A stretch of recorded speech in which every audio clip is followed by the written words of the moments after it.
live, and it'll take a minute or so, as you know, to get people hanging out. Hey, Brandon. Hey, ARR. Hey, Samantha. Hey, John. Hey, Alien Concepts. Good to see you again. What's up, Jeff? So, guys, welcome back to World Comedy Studios, George. Crazy number. If you don't know, we are an online comedy club, and this is our open mic series, where people from around the world, usually Los Angeles, but we have comics from around the world who perform live for you guys on Periscope to work out their material. What's up, Alchemist? So you can go to worldcomedy.club at any point, and both comedians working today, I believe, have profiles up on the site. What's up, Invictus? What's up, Tuts? And right now we have a little bit of afternoon comedy for you, so sit back, relax, and enjoy as they work out their new material. And eventually you'll see that new material in shows. And if you're not already following us, do so here on Periscope. We present comedians basically every day. Flippato, cool name. Did I say that right? Filippato. Okay. A Filipino hippopotamus? Is that what's going on? Anyway, I'm your cameraman, Aaron Haber, and I'm also Lord Inventus, cool name. And I'm also going to be commenting here on Periscope with you. So, without further ado, now guys, we have exotic comedians for you today from all over the world. There's a guy from England who's going to be performing next, but up first, we have a guy all the way from Pasadena, California, 20 minutes outside of our studio here. So please give a big welcome to comedian Paul Green. Hello, Periscope. Lovely to see all of you.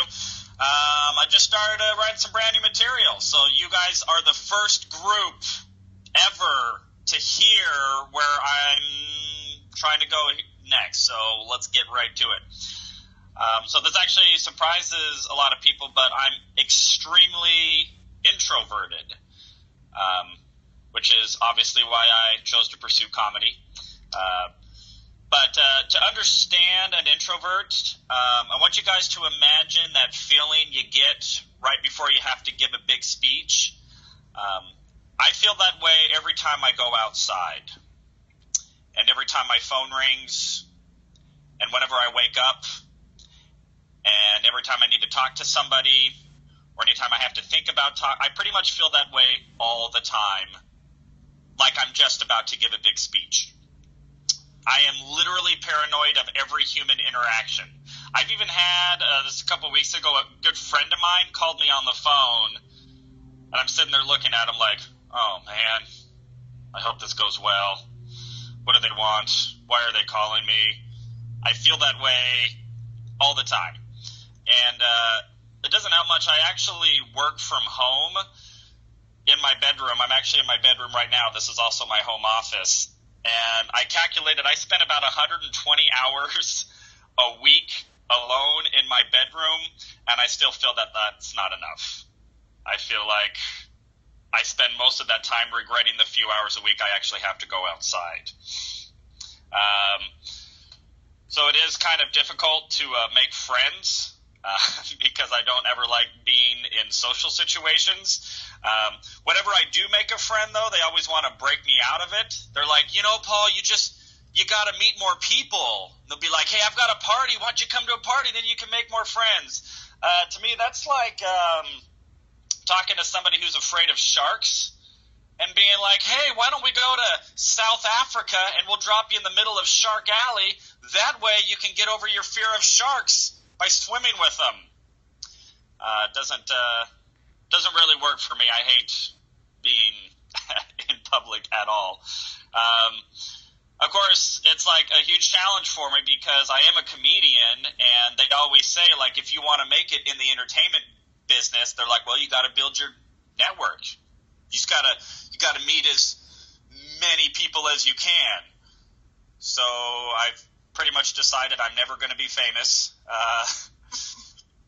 because, I'm sitting there thinking like, wait a minute, so if I grow my network, then I'll become more famous, which means I'll have to talk to more people.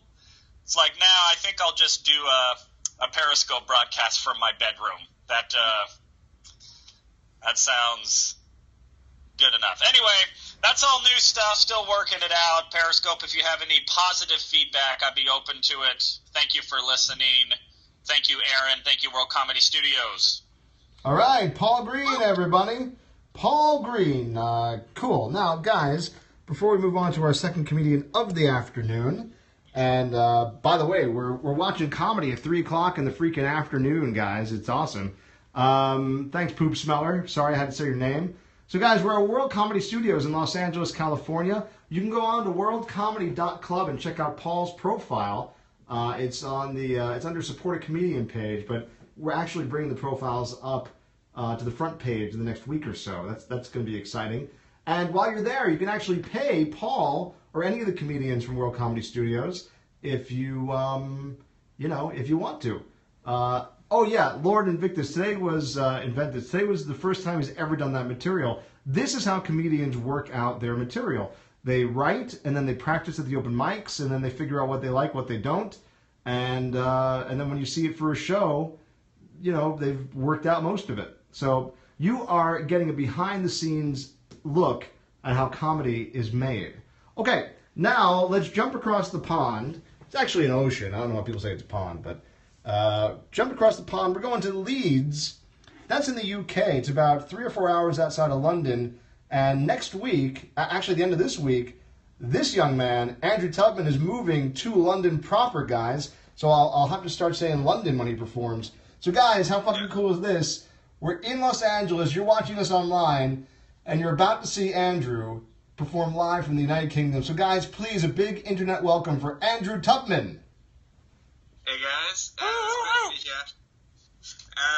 I absolutely love that introduction every time. Like Leeds is like 3-4 hours outside of London, because Leeds, if you guys don't know Leeds, it has nothing going for it. But as the first, I love performing for World of Comedy Studios, but it's kind of ironic because I'm the opposite of the first comic, where generally I do comedy gigs to get out of the house and meet friends, because essentially it's one of the rare times that people have to listen to you.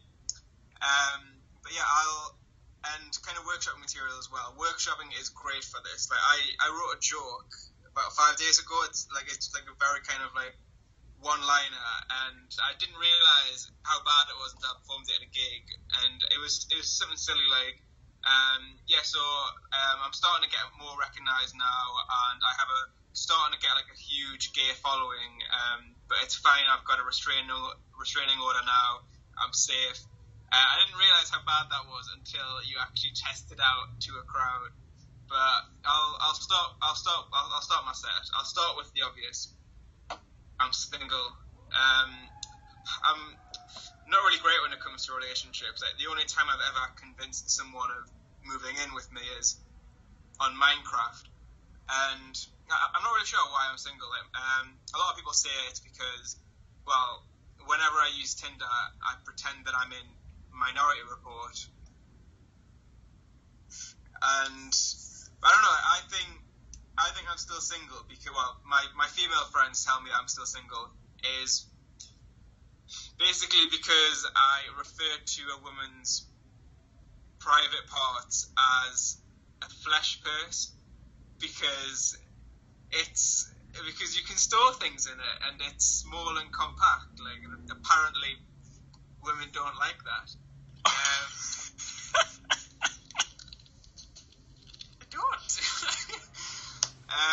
But no, it's great. Sometimes I prefer being single. I mean, like, so many girls nowadays try and stick their finger up your butt, and it's just like, my prostate's fine. Get away from there. Like, I don't care what Cosmo tells you. But no, it's great. Aside from that, actually, my face is quite lit up. You can probably see that I look very Hitler Youth. Like, not on purpose, because like it's not really something I want to be associated with, because Germans aren't seen as funny. We are very good public speakers though, and basically before I've kind of like moved to London, I spent a bit of time in New York, and I've got a story that I kind of want to share with you that I wrote today. well, I kind of like, I had, like, it's an experience, but I wrote out today. Basically, on the plane ride to New York, I got on a plane, and they'd served, like, unlimited food and, like, unlimited drinks, so, like, I turned into a British stereotype, and I got pissed, like, all over myself. Like, it was not a great flight for other people around me. And I had 3 Jack Daniels and Cokes, and then I went to sleep, and then I woke up and I watched half of, like, an Adam Sandler film. So I had 3 more double Jack Daniels and Cokes to forget about what I just saw. And I remember I was drunk when I got in the airport. I was really drunk, and I was trying not to be sick because I didn't want people there to think I had Ebola. And there was a point where I got to, like, the final checkout. I don't know if you've been to, like, JFK, but there's various checkouts. And the last checkout was this woman who was just asking, so, what's your name? Why are you in New York? How long are you going to spend here? And because I was drunk, I was saying things like, what plans have you got in New York? How long have you been here? Got a boyfriend? Girlfriend? Me neither. And basically, I know I can't get a round of applause, but I didn't get arrested, ladies and gentlemen. I did not get arrested. Fun times, but yeah, it's a story, so I know that's not a real punchline. One of my favorite things about doing stand-up is the fact that you can talk about, like, your problems and your issues for, like, a really long time before people realize you're not leading to a punchline or a joke. And there's a great, aside from that, like, the best outlet to kind of talk through your problems with people is through hotlines, because it's their job to listen and make you feel good, like Babe Station or sex hotlines. It's soul destroying when they hang up on you. But, like, more about me is I really hate double standards when it comes to gender. Like, you know, when a girl says that she's been sleeping with loads of guys, people say that she's easy. And when I say I've been having sex with loads of girls, everyone's like, you're a fucking liar. No, you haven't. They say things like poking people on Facebook doesn't count. Neither does sex with prostitutes. Yes, it does. But I hate that how society tries to shame people that have sex with loads of guys. I mean, being in prison's not easy. But another thing about me is I look really young for my age. I'm 42. And time has been very kind. And I'm 24, but it's great. Like, people tell me all the time that I look really young for my age. A few weeks ago, I did a gig in Manchester in the United Kingdom, and I got stopped by the bouncer on the front door because he could see my face.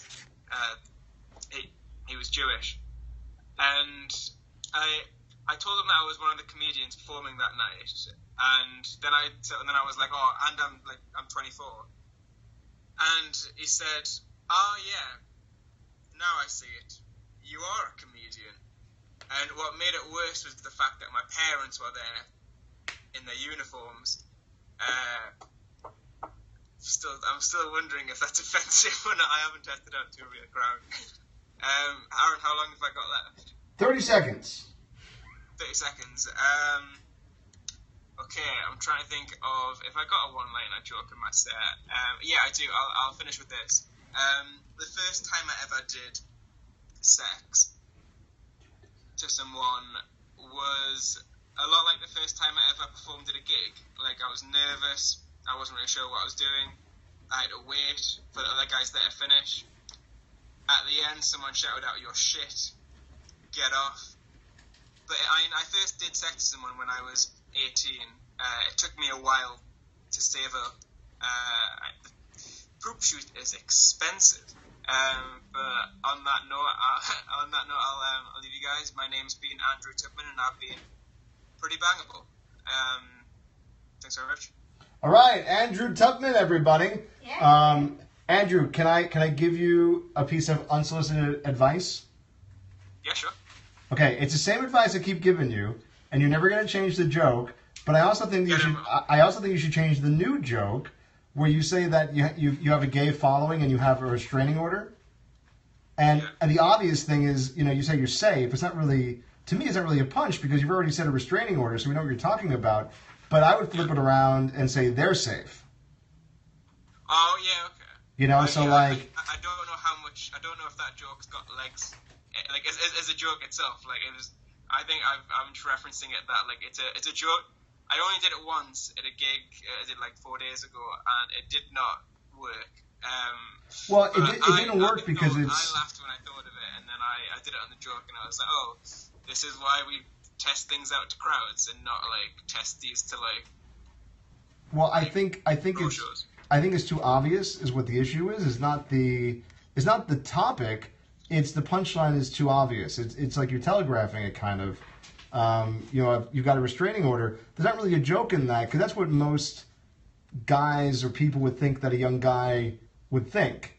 Like, oh, a bunch of gay guys are following me. Well, I have to get a restraining order. There's not really a punchline in that. But when you say, I've got a gay crowd now, I've got a gay following, don't worry, there's a restraining order. They're all safe. Like, that, you've turned it around, and now it's kind of like misdirection, So anyway, that's. I'm actually like, do I have your permission to test that out? Yeah, of course. Anytime I give you a suggestion for a joke, I'm giving you that joke. Okay. And by the way, like when you're in the London crowd, comedians do this shit all the time. They'll say, "Hey, how about this punch?" So it's not like you're stealing a joke or anything. It's just a comedian helping out another comedian, I had it like I did that on the last gig that I had. I can't remember what he said, but he was like, "Oh, my name's Tom, but my friends call me," and he was leading to like Tommy or like a nickname, but he said, I can't remember what he said, and I said it'd be funny if you're like, "Oh, my name's Tom, but my friends call me twat," or like something like that. Like, yeah, my name's Tom, but my friends call me Big Dick, or like whatever, and if it went against character, it would be even funnier. Like if he's like. What's it gonna say? Nah, his joke is a play on the word follow. You guys are following him. He's being followed. Yeah, but even still, it's not. It's just not. It's not as strong of a punch. Same thing. Same thing as the. When guys. I really like your joke about. Guys talking about or people. Your first time with sex is the first time. Is like the first time you were on stage. Get off. Your shit, get off. I mean, I think it's really funny. The whole thing about you, if a woman says she slept with a ton of guys, whatever, people call her a slut. What did you say? If easy. They call her easy. And if you sleep with a ton of women, they call you a liar. But again, to me, it might get a laugh. But getting a laugh isn't like the 100% tell-all if a joke is the best it can be. I think, to me, I think you're really good, but I think that one joke is too easy. Pretty bad. Well, it's just not as strong of a punch, in my opinion. You have a lot of really good jokes, by the way. But the joke I'll suggest it one more time, and I promise it's the last time I'll suggest it, is, again, flip it around and say, when... Yeah, exactly. When a girl says she slept with a lot of guys... Wait, tell me the joke again. Tell me the joke one more time. I hate double standards when it comes to gender. Like, when a girl says that she's been sleeping with loads of guys and people say she's easy, but then when I say I've been having sex with loads of girls, everyone's like, "You're a fucking liar. No, you haven't." Right. So what I'm suggesting is, but when I say that I've slept with loads of girls, but when I say I've slept with lots of guys, I get beaten up by a football team. Yeah. So that, again, I'll try that at a gig. I'll try it at a gig. It's, but I was talking to somebody, and this is the last thing I'll say. I was talking to somebody, I forget who I was talking to. I think it was Brian Renneker, and we were saying that, if somebody suggests a joke, even if it is a better joke, if you don't believe in the joke, it's not going to work. So because the performer has to get behind the material. So I understand that joke may not be for you, but that's my suggestion. Before we move on, just double check on the gay following joke. What was the rewrite? The gay following joke. Tell me the joke again. It's well, the one that I've changed. I have a huge gay following. Yeah, so I'm starting to get more notice in comedy now, and I have a huge gay following. But I've got a restraining order, so they're safe. I don't know if that was your rewrite. Well, didn't you say you had a restraining order? Yeah, I said, but I had a restraining order, so I'm safe. And your joke is because... Well, I'm sorry, your joke is because they're literally following you. Yeah, so the joke was like, the meat of it is, I have a huge gay following, but I've got a restraining order, so it's fine. Producer Neil says, don't ask anyone for advice about comedy except yourself and the crowds. And now he's dead, so how did that work out for him? Okay, so I would, you could go with, I know it's kind of changing the gist of the joke, but you could go with, I've gotten a huge gay following, don't worry, so you can still keep that joke. I've gotten a huge gay following, or whatever you say, don't worry, there's a restraining order, they're safe. So it's just really a tag. So you can still keep the same joke, just make sure you're making it generally, so you don't say I have a restraining order, just say there's a restraining order. And then and then the tag would be they're safe. And especially like the way that you tell jokes with like your cadence and your timing, I think that would work for you. Okay. Cool. All right. That's it. Yeah. All right. Cool. So we have one more. So thank you, Andrew, for letting me talk to you on Periscope. I appreciate that. Oh, that's fine. Okay. So we have one more comedian, and I actually have to turn on the mic because we didn't have anybody live here. Oh. And by the way, guys, well, it's not really that big of a deal. You guys are watching World Comedy Studios live from Los Angeles, and you can go and check us out at worldcomedy.club. And look, Patrice O'Neill obviously was an amazing comedian, and Seinfeld's an amazing comedian. All these guys say like, oh, never take advice from anybody, never take a class, never do this. Maybe that worked for them, but I gotta tell you, it doesn't work for most people, because most people I see doing comedy are just floundering around for decades, not doing anything or accomplishing anything, going by those rules. So I'm a strong proponent of getting advice from people and studying things and practicing, and none of this like you're born with the knowledge, and I get it, comedians are working out shit on stage, but most comedians don't have that ability to get up on stage 10, 20 times a week in front of a live crowd. That's when you're far along in your career. Most comedians start off like performing in front of other comedians for the most part, and not really an audience at all. So anyway, just my 2 cents, which, because I'm awesome, is actually worth like 5 cents. So we have one more comedian. She just came in. I'm very excited. Guys, please welcome, you ready? Yes. Joy Brooker.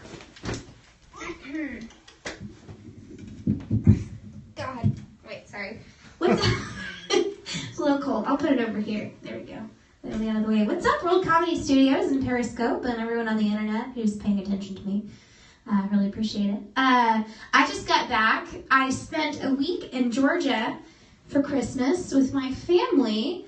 That was fun. I got to see my dad and stepmom.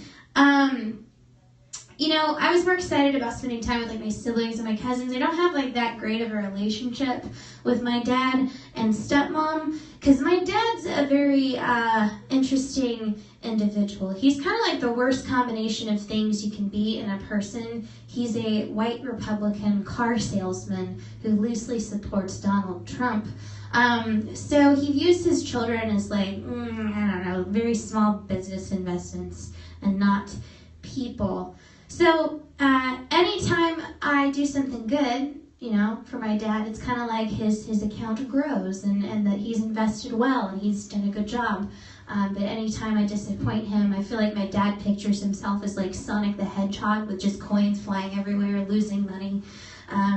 So that's my dad. My stepmom, she's also a cool lady, but she's a little passive aggressive. For instance, last Christmas, my Christmas present was a book about weight loss. I didn't ask for it. So I'm glad she thought I needed that. So that's kind of like my dad and my stepmom.